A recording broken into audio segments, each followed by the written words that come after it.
लीमू, अदरक, लहसुन का सिर्फ एक शरबत और दिल की शरियानें बिल्कुल साफ। अगर आपकी शरियानों में शदीद तंगी आ चुकी है, आपको हार्ट अटैक का रिस्क है या हार्ट अटैक हो चुका है और दिल की तीनों शरियानें बंद हैं, डॉक्टर ने बाईपास या स्टेंट एडवाइस किए हैं, तो सिर्फ एक शरबत पी के जिसमें घर में इस्तेमाल होने वाली चीज़ें, जिसमें लीमू है, अदरक है, लहसुन है, इससे आप अपनी शरियानें बिल्कुल साफ कर सकते हैं।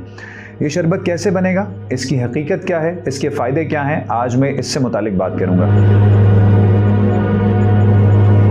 मेरा नाम डॉक्टर जुनैद है, मैं एक कार्डियोलॉजिस्ट हूं और आपसे अपना एक्सपीरियंस और उसूली बात जो है वो शेयर करूंगा। आज की वीडियो बहुत इंपॉर्टेंट है, प्लीज़ इसको ज़रूर एंड तक देखिएगा।